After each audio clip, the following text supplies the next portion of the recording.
I'm Ben Meiselas from the MeidasTouch Network, a well-known right-wing extremist magazine known as the National Review. They call themselves conservative, but we don't give them that title here at the MeidasTouch Network. Well, they have completely turned on Donald Trump, and they just published an article called "Trump Has Completely Lost His Grip on Reality." This is coming from a right-wing magazine, and to that title I say, you think? And it's as if this National Review author, Charles Cook, has been watching our videos here on the MeidasTouch Network YouTube channel, because he pretty much goes over our analysis of Donald Trump's despicable, vile, and reprehensible, and should I add deranged, posts on his social media platform. This is what the National Review, remember, it's a right-wing magazine, this is what they're saying about Donald Trump. They go, "The former president's deterioration is on full display in the asylum that he's built for himself on his social media platform." And then it goes on to say, "And then there's Donald Trump, who, despite being the only candidate who has officially announced his bid for president, is, well, ranting like a deranged hobo in a dilapidated public park. No, don't look at him. He might come over here with his sign." And they start talking about the posts that he makes. And they go, and again, it's just, the article is really just one insult after another at Donald Trump. So then they go, now he's morphing into one of the three witches from Macbeth. Then it talks about just perusing Trump's account on the social media platform. And then it goes, "Trump is busy mainlining Edward Lear. Day in, day out, he rambles about the adventures of Coco Chow and the old broken crow." Again, this is the xenophobic, racist, despicable name that he calls Elaine Chao, Mitch McConnell, who he calls Old Broken Crow, Mitch McConnell's wife, Elaine Chao, who was Donald Trump's transportation secretary. She was in Donald Trump's cabinet. Oh, by the way, you should check this out. Elaine Chao responded this week to Donald Trump, calling her that. She actually gave a very heartfelt response, saying that it really goes to show you just how despicable Donald Trump is. And she talked about growing up when people would make fun of her name and make fun of her ethnicity and how that made her feel. And she said it really just says a lot about Donald Trump that he would say these horrific things about me and label me this way. So interesting that she responded. The article goes on to say he's Old Broken Crow, the dastardly unselect committee. Then it goes on by saying the Gestapo, Joe Scarborough's wife, and other unusual characters. Who stole the election? All in caps. Trump was right about everything. Truth Social is so great, putting that all in caps. Talking about his assessment of his presidency. I did a great job, all in caps. Then it talks about how Trump has this savior complex, and that he gives all these hyperbolic analogies, and then only he's the one who can fix it.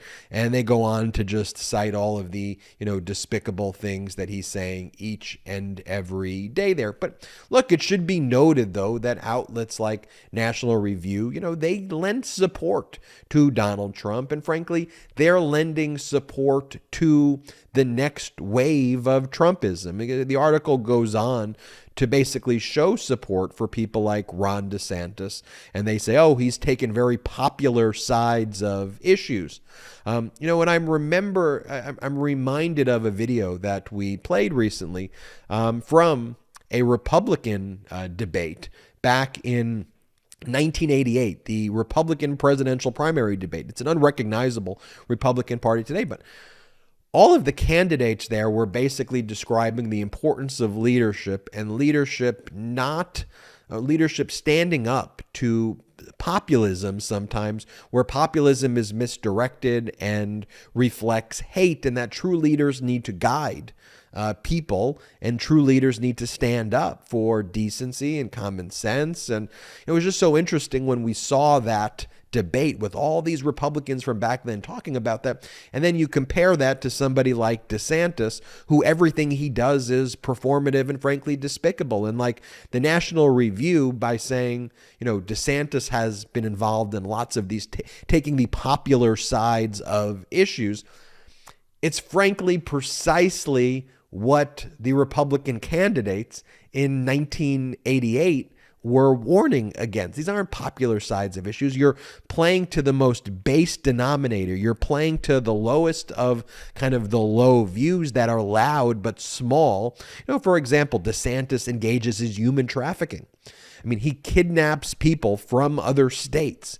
He spent his own Floridian tax dollars against the against the Constitution of Florida, against the money that they were delegated in the budget, and literally kidnapped Venezuelan asylum seekers from Texas, brought him into Florida so he can say that they touched Florida soil for a second, and then flew him to Martha's Vineyard and dropped these people off without any instructions or directions, and left these individuals stranded, violated their civil rights, kidnapped them, tricked them. They approached them at McDonald's in El Paso, lying to them to kidnap them, to bring them, and now they're facing lawsuits. So is that what the National Review is talking about when they're saying DeSantis has, very popular policies, or when DeSantis bans AP African American history? Are they saying that that is a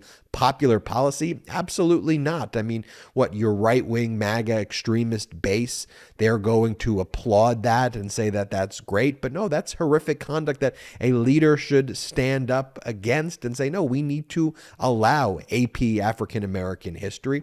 And AP African American history is a class that people can choose to take. No one is forced to take that class, but he's using the government power to not allow people to learn about African American history. AP African American history is utterly despicable. When MAGA extremists spread these disgusting and weird conspiracies, whether it's about M&Ms or like gas stoves, someone like DeSantis leans into it and says, you know what? I want to encourage the use of gas stoves in Florida. By the way, very few people use gas stoves at all in Florida. If you look at it, very few people. There's not a lot of gas stoves in Florida.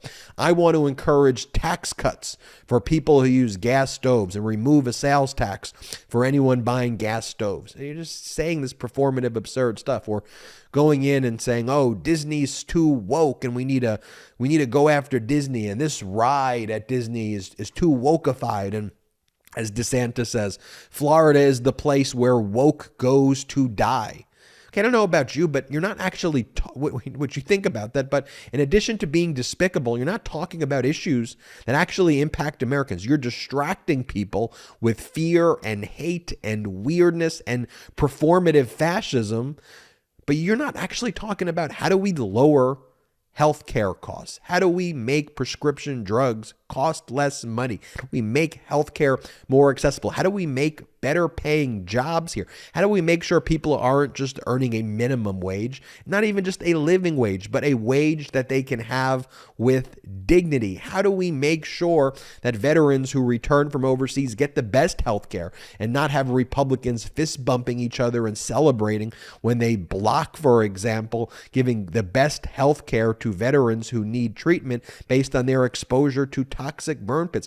How do we protect a woman's right to choose and make sure that a woman has control over her body? I mean, think about it like this. DeSantis unconstitutionally, we know this because a federal judge made this ruling, unconstitutionally removed a Hillsborough County prosecutor from his job because he said that he'll use his prosecutorial discretion but doesn't think women should be arrested who have abortions. And based on that, DeSantis terminated this county prosecutor. I mean, DeSantis engages in all of that type of conduct. Like, we need to protect LGBTQ plus rights, and DeSantis tries to engage in policies that project hate towards the LGBTQ plus community. And just over and over and over again, as we look through issues, how do we make education more affordable and accessible to Americans? Like, how do we build infrastructure? DeSantis doesn't build infrastructure. He takes infrastructure money that Biden brought and then he celebrates it. It's utterly despicable. And he says, I'm the one who brought this to you. No, you didn't. He goes, DeSantis clauses here. I mean, that's just weird, performative crap that we need to call out. And the National Review, they may say over here in this article, oh, Trump is delusional and Trump has completely lost his grasp on reality. That's true.